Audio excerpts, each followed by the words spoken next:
gosh.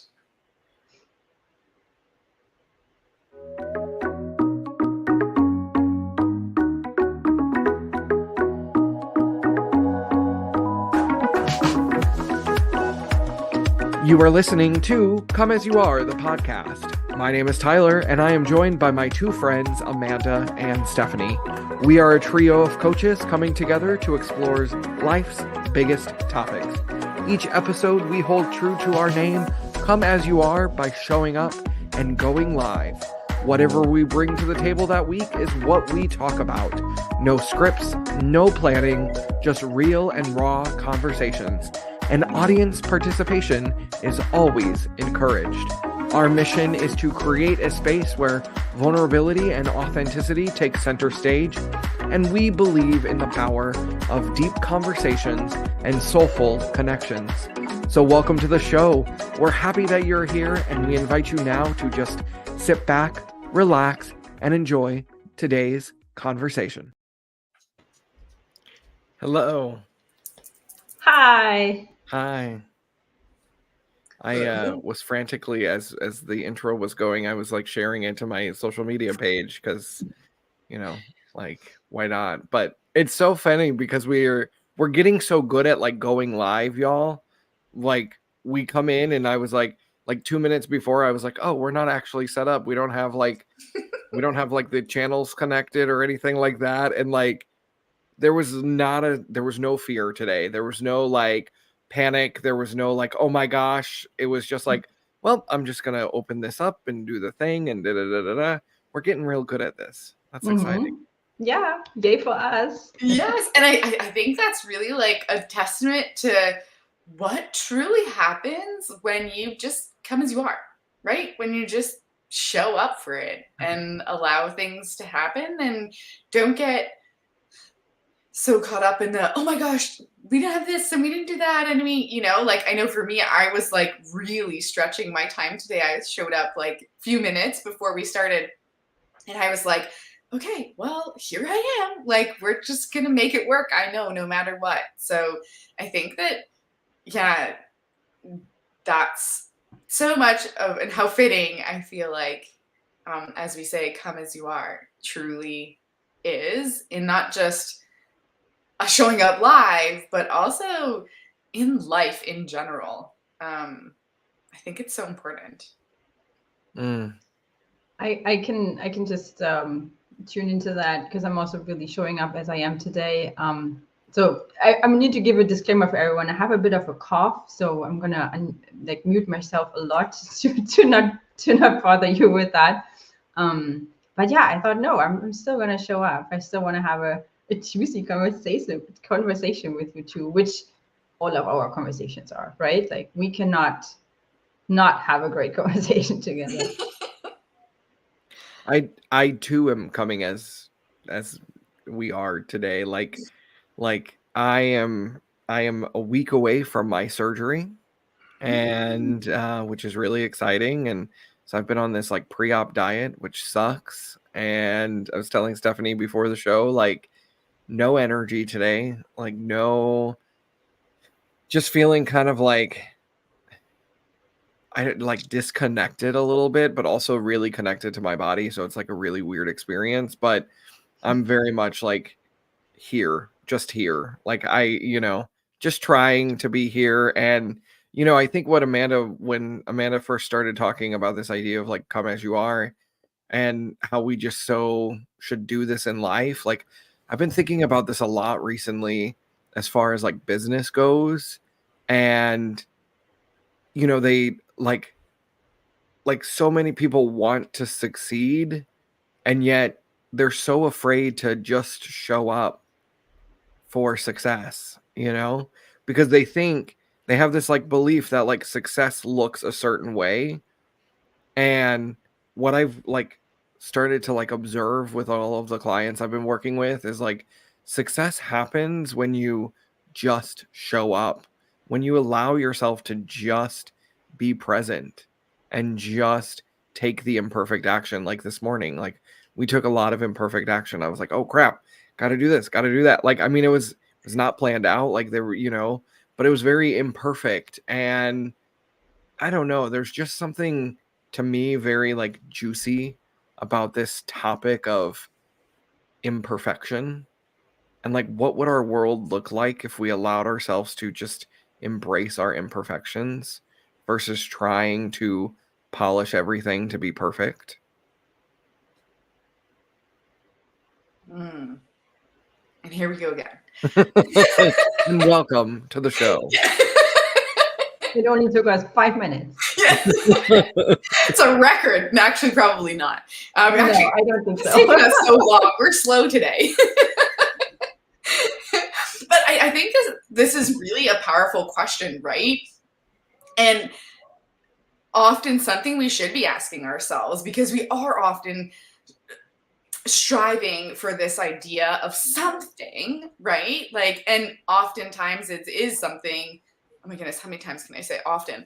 But it's because I don't want to say always, because I think that that's very general, right? But I know definitely relate to this experience because perfectionism is something that's followed me my entire life. And though I can see where it's valuable because I hold myself to a certain standard, right? It's, you want to do things really well. But there's the flip side of that where I call this perfection paralysis. And so it's like, we're trying to get it so perfect that we actually stay stuck and don't end up doing anything at all. And I think all of us can attest to this idea of, and you just even mentioned it already, Tyler, like that taking that imperfect action. Because when we're taking the imperfect action, then we begin to perfect, which I don't know if we ever get to this like perfect, but it does improve. This idea of practice makes perfect. I've very like sort of reframed that for myself in practice makes progress. Mm-hmm. And so I think the more that we're doing things, we're taking that imperfect action, that's how we can see, okay, this is what works, this is what doesn't work, and we can adjust. But if we do nothing, we don't actually even get anywhere. We don't get anywhere at all. But this idea of if it's not perfect, then don't do anything, or until it's perfect, you can't move forward. Oh, I relate to this like so much, so much. I definitely relate to this too. And then when you also throw in the component of comparing yourself to all the other amazing people out there who are already doing what you want to do. They're already perfect. Like, I'm at square one, right? Haven't even taken the first step. And then there's someone at step 49. And you think, okay, my video has to look like this, or my coaching will be like this. And then it's not. Or you're just so overwhelmed because you can't possibly deliver that yet, right? And then you're absolutely right, Amanda, you go into this like perfectionist paralysis and then don't take a single step. I'm like that too. Like I'm so like that. And thankfully the part where it needs to be perfect, I was able to let go of this a lot over the last couple of years. And for me right now, I think something that I want to focus on more is overcome this like, comparing yourself. Because I see all these amazing mentors out there, all these great speakers, and I'm thinking, yes, this is it. This is it. I'm so tuned into that person, right? And they didn't get there on the first try, right? They didn't just practice speaking in the living room in an afternoon and then there were these like overnight successes, right? And yet my mind loves to do that, right? And this is all the mind loves to say like, no, if your speech isn't, as tapped in and as like purposeful and great as this person's speech, then why bother even try to advertise your webinar to get people to look at you, right? Like you need to be the master from the get-go, which is so ridiculous. And I was thinking of two kind of like quotes from mentors of mine. The first one is that nothing gets worth with practice. I find this one is always inspiring for me. Like, you Mm. can't do anything wrong by practicing, basically. And then the other one is that the people that are most successful are the people that have failed the most. Like, when you really commit to failing, aka, you do something and it's not turning out the way you wanted it to turn out, or it's not to your impossible standards, and you consider this a failure, that you then say, okay, you know what? Let's move on from this. Like, what can I learn from this? And you do this a gazillion times, and this is how you become the master, not by trying to get it perfect all the time. So the most successful people are the people that have failed the most. This also always inspires me. Yeah, like every master was once a disaster, or this idea of like, don't compare your day one to somebody's 100, right? And Stephanie, I'm going to put you on the spot because I remember last time that we talked, you had an incredible quote that you came up with around failures. I would love for you to share that quote if you remember it. But I'm really going to put you on the spot. What? You remember it, Tyler? It was so good. Both of us were like, oh my gosh, Stephanie, that's amazing. Oh, yeah. Oh, Yes. I remember. Yes. I remember. Yeah, I remember. Okay, let me try and get back to it. But yeah, what I said is it really failure, or is it just an unexpected step towards success? But yeah, I guess that's just this in a different way, right? Like, it describes the same thing. Yeah. Thanks for reminding me. I love forgot that about one. it too until Amanda brought that up. And gosh, it's so interconnected, like perfectionism, comparison, like the fear of failure. It's so ingrained within us that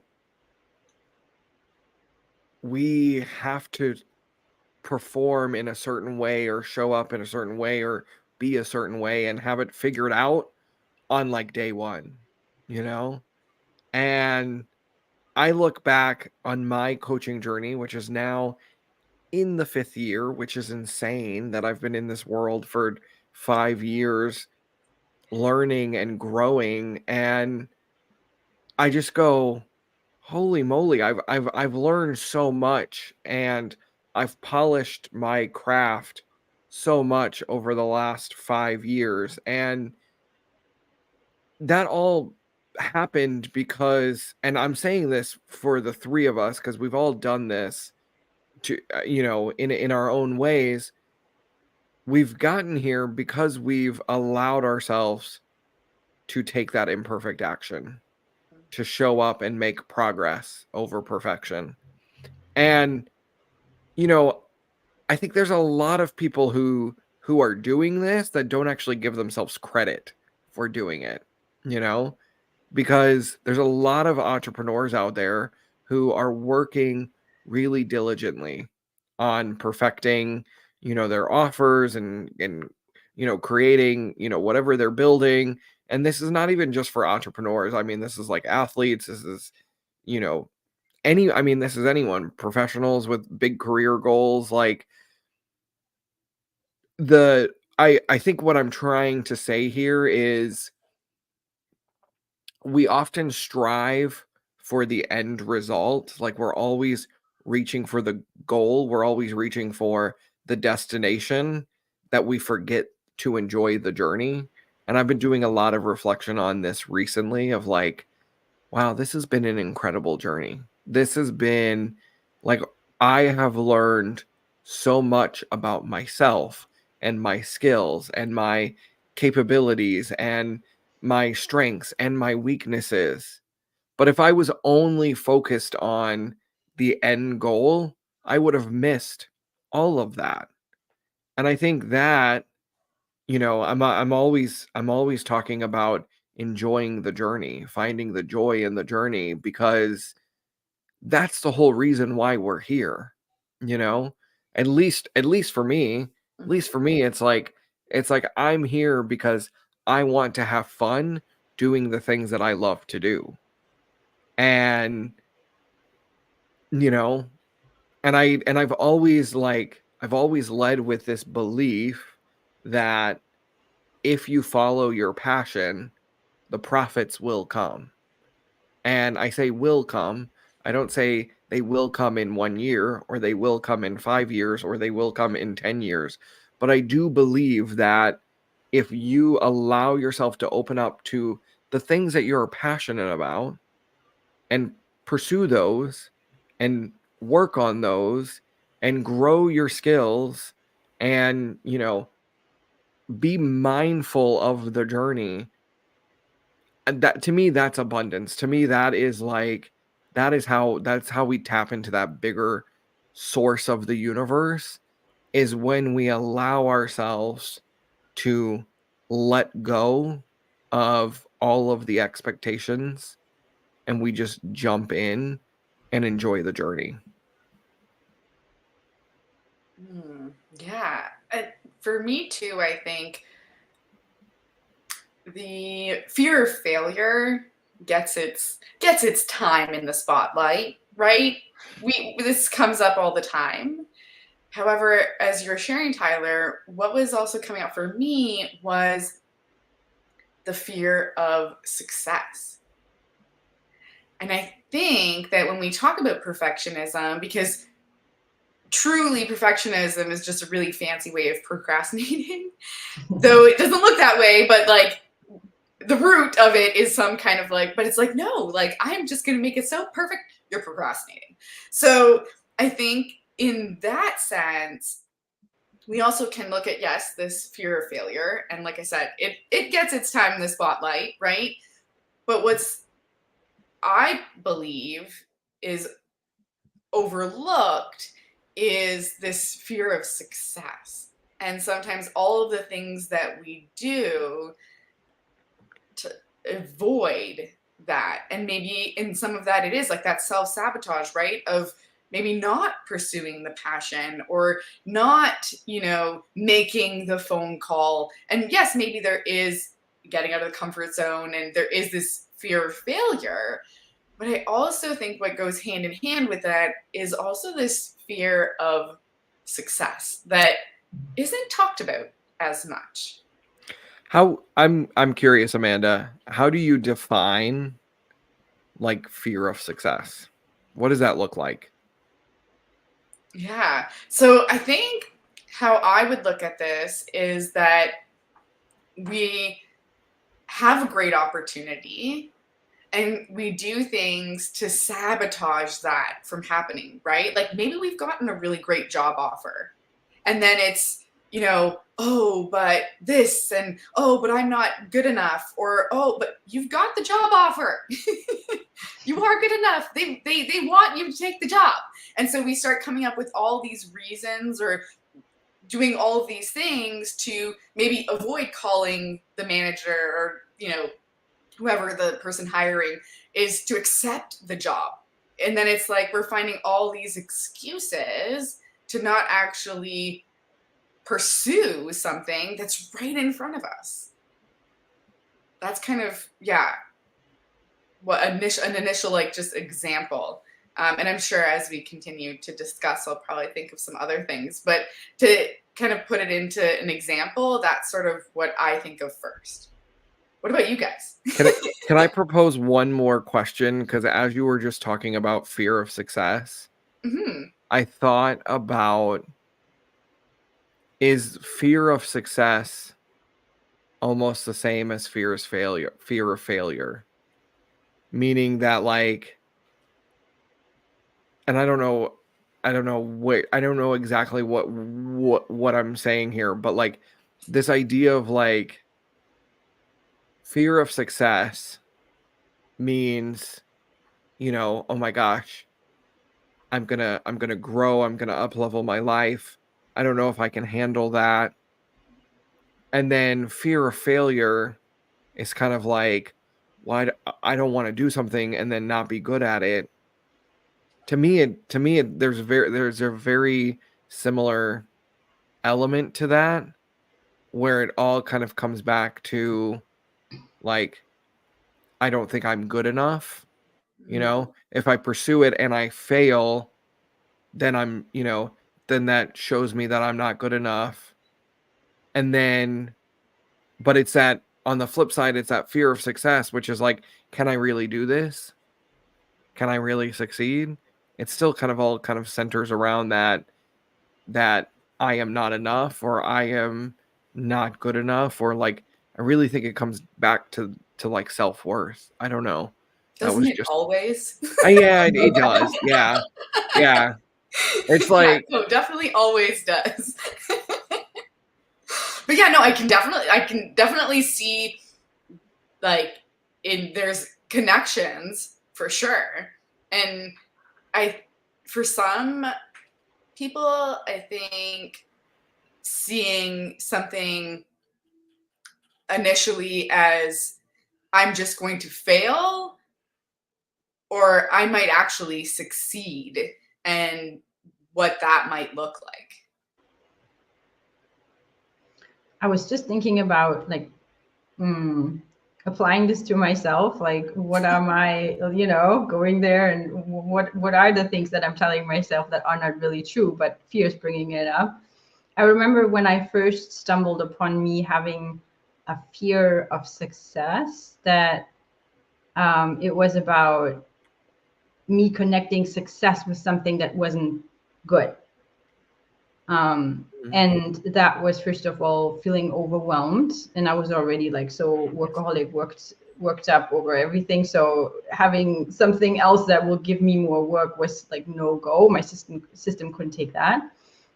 And then another big part for me was that I would connect success to being more distant from my family, and then having this sense of belonging being taken away, or the sense of being loved by my family was threatened. So then of course I wouldn't do anything to make things for me successful, because that would mean that this would come true, which of course is not true, right? So for me it was that in my family, whenever people had more money, they were usually bad mouthed, and a lot of talk behind their back. So I would know, okay, if I'm gonna be someone that has more money and is more successful than the others, and then this would happen for me as well. Like they would speak ill of me, and obviously didn't want that, right? Like the closest family members.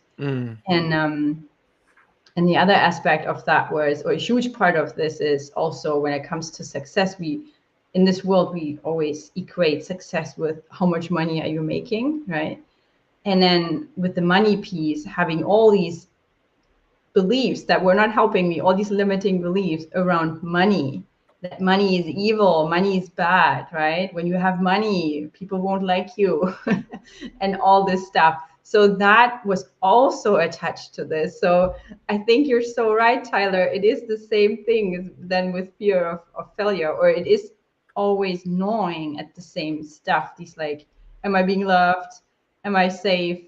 Do I belong? And whether we go into the fear of failure or we go into the fear of success, I think this is what it comes down to, that we don't feel safe. We feel like, oh, one of these three is threatened, and then we just don't take action. Yeah. And I guess it depends on where it really comes from, but it's always the same story for everyone. Isn't that fun? Yeah. Isn't it so fun? I think that's the beauty of being like that we all get to connect on as humans. We just often miss the mark, unfortunately. But I love that we have this space with the three of us for exactly just that. But yeah, Tyler, you're gonna say something. Well, I'm just sitting here thinking about how complex the issue is, like how layered all of this is. I mean, we started our conversation with perfectionism. We talked about perfection paralysis. We talked about, already self-worth, fear of failure, fear of success. And it's so interesting because on this show, we constantly are talking about very similar themes. And it always strikes me as, I don't know, it always strikes me as like we just have to get over ourselves, like that's the only way that I'm trying to say that in a more nice, graceful way, but like at the end of the day, like we have to get over ourselves. I really believe that once you start to uncover what's happening here, once you start to recognize that you're perfection paralysis, your fear of failure, all of these things are something that you believe about yourself. To me, it gives me like so much hope that you can change it. There's so much hope that you can make it better, that you can grow, that you can make a different choice. And I think we as humans, we don't recognize how much power we have. I think a lot of us feel very powerless. We feel like, well, this is just my situation, or I've always been this way, or, whatever it is. And we don't recognize that we have the power to change. We have the ability to recognize old habits, old beliefs, old identities that are no longer serving us. And right now, we can make a choice to change. And like, it's a complex problem, but a simple solution, but a not easy path, And like that's the whole crux of this. That's like the whole, like, I don't know, that's like the whole contradiction of this all is like the problem is so layered and it's so heavy and it's so deep, but the solution is simple, but the path out of it is challenging, Oh my God, And I feel like you just described coaching. Like that's the description. That's maybe I don't know. That's what's coming up for me is like we always sit here and we talk about these big principles, and then it makes me realize, like, as an individual with autonomy, like, I have the ability to change, to make a choice, to do something different, to believe something different, to act differently. And I get so much, like, I get a warm tingly here, like, in my chest, because I'm like, yes, we have the ability to change. We have the ability to grow. We can become whoever we want to become. Like, we really are limitless. And that's, I think, incredible. And I think there's like the answer in the problem. That's how I see this. That the fact that we have that we can make a decision, that we don't just have to accept the circumstances, that we can shift our beliefs or even like reprogram ourselves. That in itself is a belief, right? Like that didn't come from nowhere. If you would have told I don't know, 20-year-old Stephanie, hey, you can decide this for yourself. It's in your hands. You can just like stop the dieting and do something else with your life. I would have not believed that, right? Like my system would have been like, hey, what are you even talking about? What? I can make a decision. I don't even understand what you're saying to me right now. And I think that first of all goes to show like the journey that we have taken already to be at this place, and also that we got to start somewhere, right? We got to start somewhere figuring out, okay, I don't like where I'm at right now. I want to change that, or I wish I was at a different place. How do I get there, right? And then just start somewhere. But I think this shift of, oh, it's in my hands, I'm responsible, and that this is not a bad thing. I think that's also a huge part of this journey, and something that I really loved at some point. I mean, it at first it's like, oof, all this responsibility. I'm responsible for my whole life, all my actions, I don't know, paying taxes and whatnot. But also my own journey. It felt for me very overwhelming in the beginning, but also then very freeing because I can really decide, like you said, Tyler, the world's our oyster. Like I can decide anything in any moment and go do that or go whatever.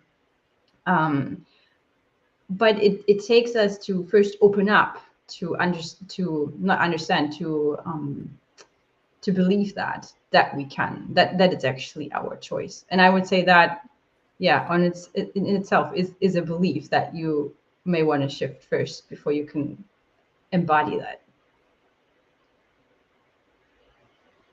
And the reminder that it is a good thing is initially taking that responsibility can be a lot to take in at first, right? Especially when we're looking at if we are in a dark, low place, realizing that all of our choices have led us to that place. Like, yikes. Oof, that If you feel that uncomfortable hurts. now, then Yeah. you're in the right place. Right? Yeah, Hmm. that hurts, and I personally remember laying on my apartment floor in Chicago, like staring up at the ceiling, wondering how the hell did I get here? You know, I was at a point where I was like, I had graduated college. I was looking for something bigger. I was looking for something more with my life. And I was like sitting there going, this sucks. Like, how did I get here? How and and what I recognized, like looking back on that moment, and I sat there for like an hour and a half, like crying on the floor, just staring up at the ceiling, being like, this is terrible. I've had that low. And what I recognized in that moment was you get there by being passive. You get there by not having the awareness that, hey, I have more power than I think I do. And, I recognized I was subscribing to all of these beliefs that were not serving me. You know, I was subscribing to the belief that, like, oh, I was a film student and therefore I was a struggling artist, and that meant I was going to be broke my entire life. You know, I was subscribing to, you know, I grew up poor, so that's just my path, and all of these things. And they just kept reaffirming, they just kept going, yep, yep. And that's what the universe does, is like you will start to recognize, when you change your beliefs, when you change how you think about things, and when you change your actions, the universe is going to respond. And up until that moment, I was in that passive space. And it took me a minute to recognize, okay, I need to take action for my life. This is my life. I get to decide how it turns out. You know, I get to be in control of the decisions that I make, the choices that I make, the job that I get.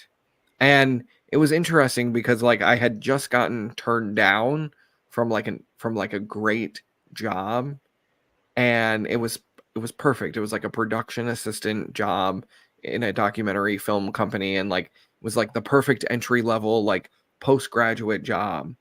And they turned me down, and I went, nope, I don't want that anymore. I want to take control into my own life, and I want to be responsible for, you know, being employed. That's really, I think, what sparked my like urge to dabble in entrepreneurship. And, I love entrepreneurship because, again, to me, entrepreneurship gives you the freedom, being your own boss, building your own business, having your own entity. Like, it gives you the freedom, and it puts the power back in your hands. And to me, that's why I love what I do so much, and the coaching that I'm doing, and the space that I'm building right now. Like, it's like this is me. And that's powerful, that's active. And so many of us are just passive. So many of us just accept what is happening versus questioning and asking, what if, or how can I change this, or how can I make this different? you know and like, this is why it's taken me like a hot minute here to get to this space. But like, I've made it one of my mantras in 2023. Or no, excuse me, we're in 2024. We're in 2024, y'all, not 2023. It's taken me a hot minute to get here, and to vocally like out loud say, in my coaching business, I only want to work with sharks. I don't want to work with minnows, because for me, I want to work with people who are active. I want to work with people who know that they have the power to change, know that they have the capability to create something magical with their life. That's a shark, And this is coming from the kid who like 6 years ago just did not even believe he was worth like existing. There was a point in my life where I didn't even believe that I belonged, that I was worth existing. And I'm saying that because this is what happens when you take an active participation in your life and you take control and you do something bigger. And I don't know, I get a chill talking about that because that is a complete 180 in terms of a transformation. To go from feeling like I don't even belong, why am I even here? I shouldn't even exist, to now feeling like I have a purpose, I have power, I have a meaning. It's great, And that came, and I'm bringing this, I think, kind of full circle here. That came because I showed up and took imperfect action. I showed up and allowed myself to make progress. I showed up and took the small steps, And it doesn't happen overnight, but it does happen. And like having that belief in yourself that it will happen is crucial.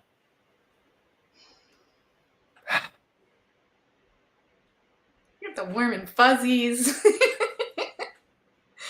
Oh, such a powerful share. Thank you so much, Tyler, for that, because I believe so many of us can relate to this, right? And maybe not, getting to a point of feeling completely, worthless, or that my life isn't worth living, like this idea, but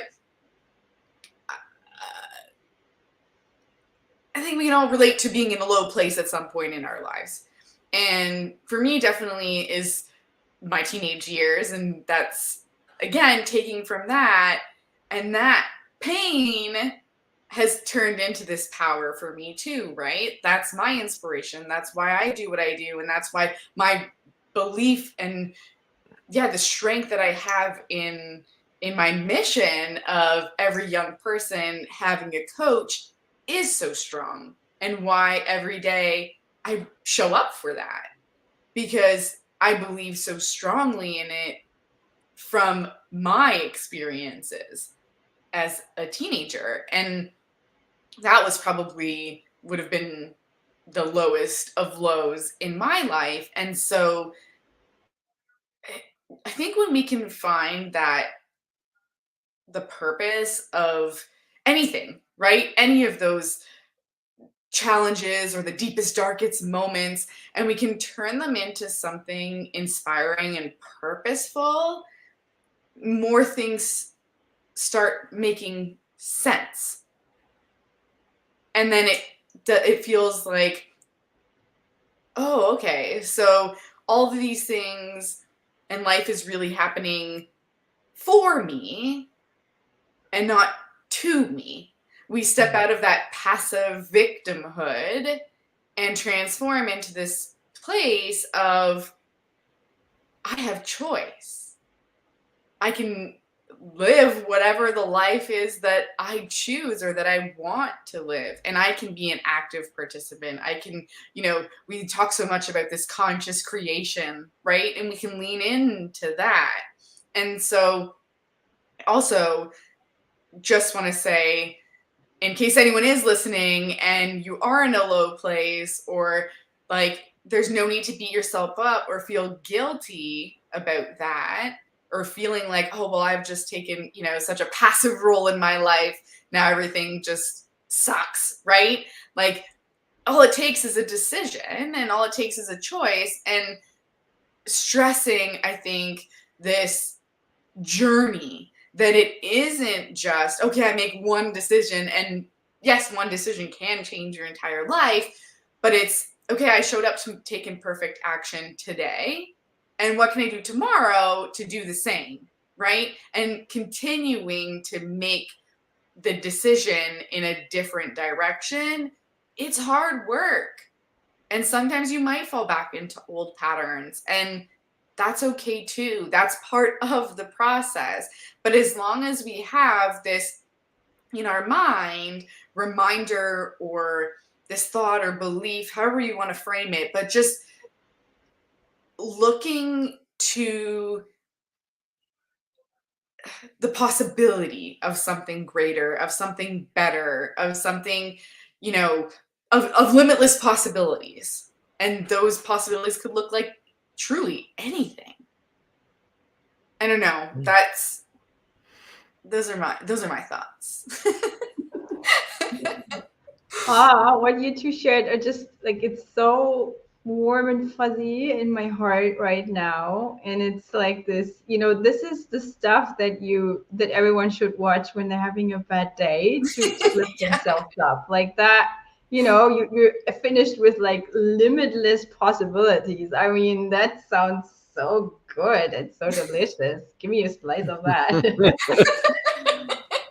Thank you both for these heartfelt shares. I feel like, being reminded of my own purpose journey and sitting here and being like, oh, this conversation feels like a big, long, warm hug.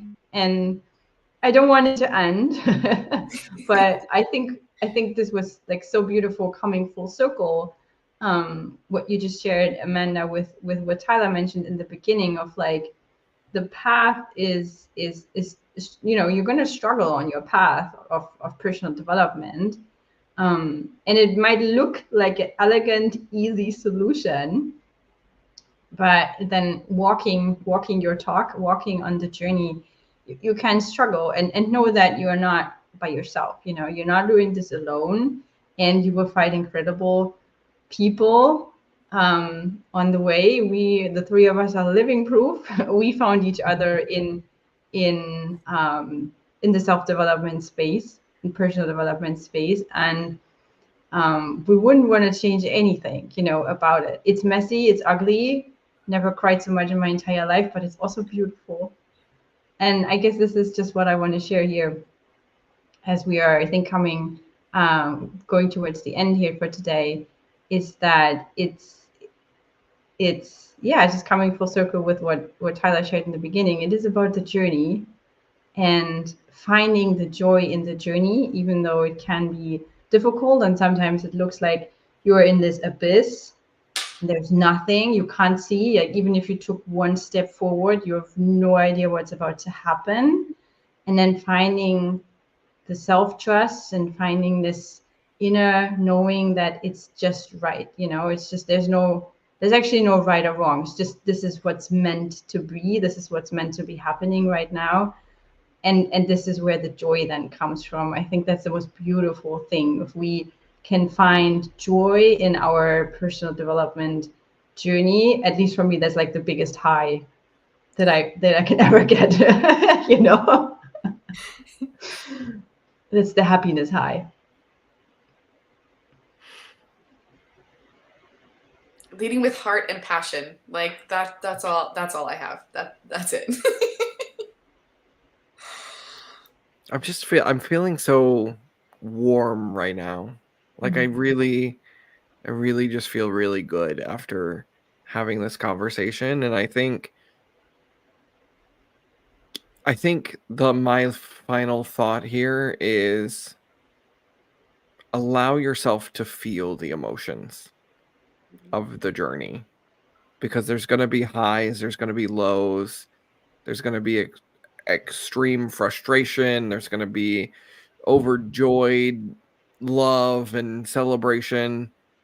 But like, that's what makes it exciting, is being able to feel the emotion and feel into the process. Healing, as Stephanie mentioned, healing is not always easy.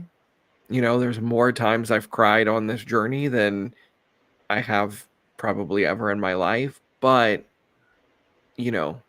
we get to feel those emotions and we get to be present with them. And that's a powerful experience. And wow, I just so much gratitude today as we are wrapping up. So thankful for the two of you. So thankful for this space. So thankful for our mission of helping people just come as they are and show up with that real and raw authenticity. So I'm ending it with that. Thank you all so much for listening. Thank you for being a part of the conversation and being here. And I really do hope you have a fabulous Friday. Have a great day. Bye. Thanks so much, everybody. Bye. Thank you, everyone. Bye. Thank you for listening to Come As You Are, the podcast. You can follow the show on Instagram at Kaya the Podcast and on YouTube and Facebook by searching Kaya the Podcast. If you haven't already done so, please help us keep the conversations going by subscribing, rating, reviewing, and sharing this podcast. And be sure to join us next time for another deep conversation.